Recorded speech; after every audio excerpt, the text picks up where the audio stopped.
calm and handle this in a more reasonable way.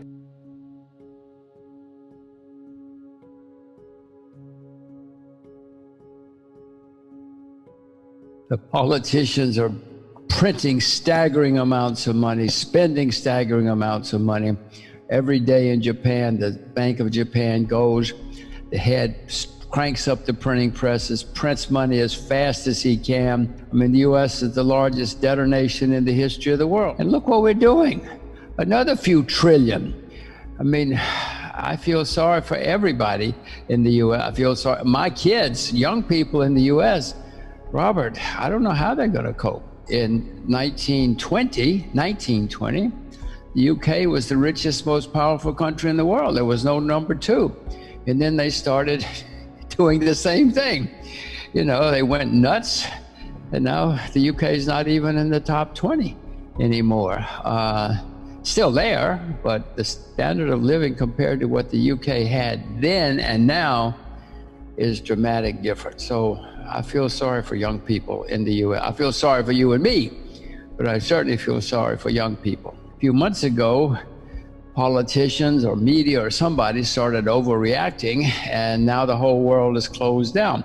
Sometimes the cure is worse than the disease, and that's what seems to be happening now, if you ask me.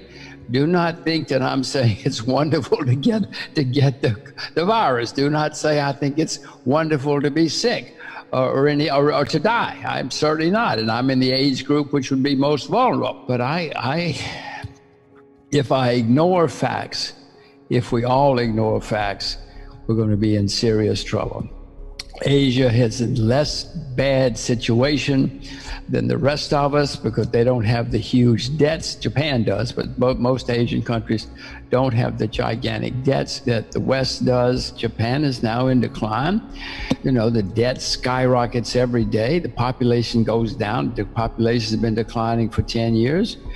They won't have babies. They don't like foreigners, so they won't have immigrants. It's not going to be good, but it's not just Japan. Western countries, you see what's happening in some Western countries now. Even Germany, Robert, even German cities, some of them are in trouble now. Yeah, we worry about Illinois. Germany, you know, when I was a kid, there was nothing sounder than Germany or Switzerland. Now they're both going nuts. So do you have any words of wisdom or prophecy or encouragement or? I will say that people should not listen to other people. They should only invest in what they themselves know a lot about. I've been buying gold and silver again for a few months now. I own a lot of US dollars.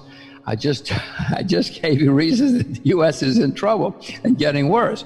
So you will probably say, why do you own US dollars? It's unsound, but I own it because in times of turmoil, people look for a safe haven. And the US dollar is considered, for historical reasons, a safe haven.